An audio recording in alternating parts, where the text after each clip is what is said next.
So, hello guys, welcome back again to my YouTube channel. Ito na naman po si Kabarkada TV. Ngayon po ang ating vlogs for today is dahil nasiraan nga po tayo ulit ng motor. Nagkaroon po ng flat ang ating gulong sa unahan. So, hindi ko na po patatagalin at ito na po, sisimulan na po ni Kuya kung paano po ang pag-vulcanize sa aking gulong sa harapan ng motor po. So, ayan po, first po ay tinatanggal na po na muna ni Kuya yung nut na nakalagay sa parang pasukan ng hangin sa gulong po. Yan. Nang sa gayon, nakakakita rin tayo ng kaalaman kung paano ni Kuya gawin ang pag-vulcanize sa motor, sa gulong ng motor po. So, ayan.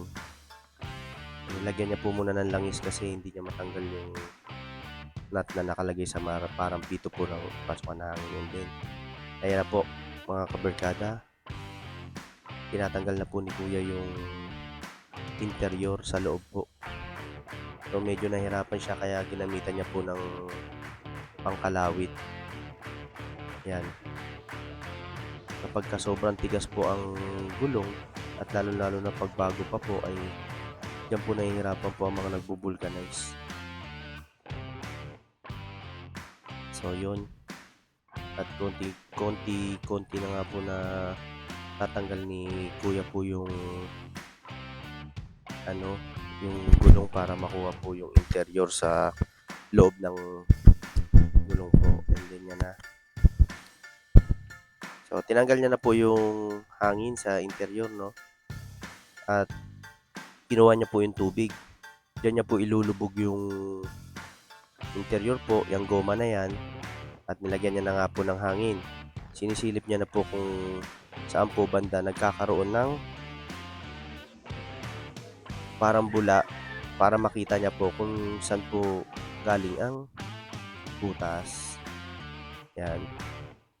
So, iikutin niya po yan ang iikutin hanggang sa makita niya kung nasa na yung pinakabutas. So, after niya, nakita niya na nga po yung butas. Yan. Kinaskas po ni Kuya yung interior po bago niya po lagyan niya ng tinatawag na gum. So, yan na.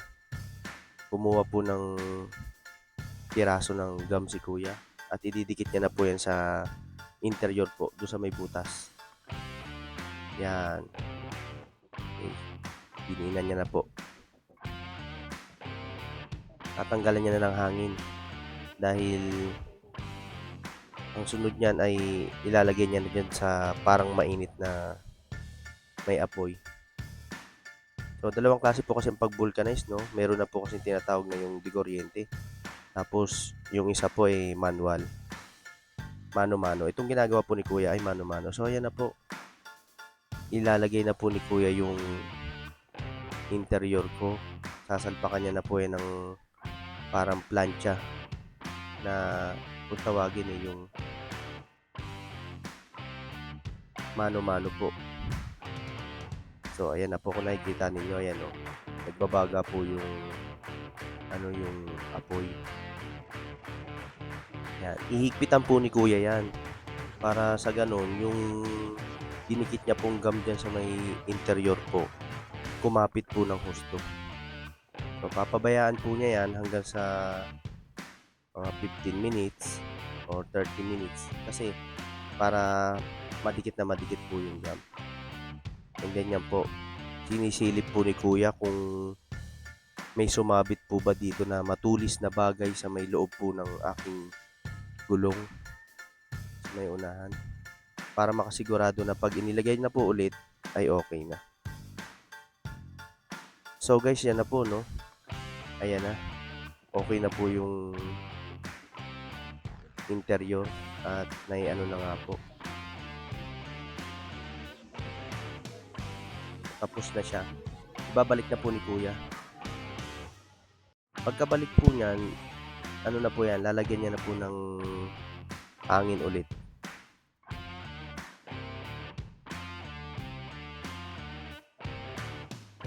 susungkitin niya po ulit yan.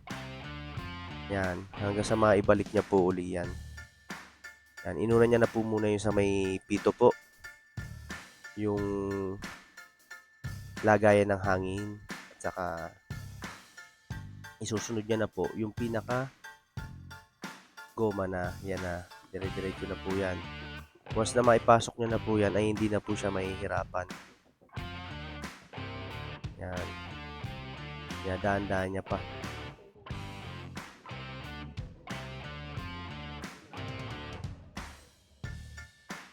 Kadalasan po ito ang mga nagiging sira ng mga mga nagmomotor po, napaplatan. Ganun din naman po sa sasakyan. Yan. Madaling-madali naman po para kay kuya ang kanyang trabaho kasi sanay na siya. Pero kahit paano may nakuha po tayong ideya kung paano niya ginagawa. So yan na guys, ayan na po, tingnan ninyo. Ganyan lamang po ang pag-vulcanize ng gulong po So sana meron po kayong nakuhang ideya sa pag-share po ng video na ito.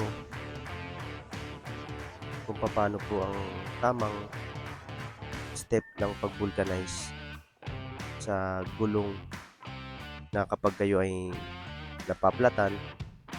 Yan. Pero pag hindi nyo naman po kaya mas maiging idiretso nyo na po sa nagbo-vulcanize po. Kasi kahit pa paano gagamit din kayo dito ng mga gamit po. Kung gagawin nyo po yan, gaya yan ng, ayan yung pansungkit na yan. Hindi kasi basta-basta. Ayan.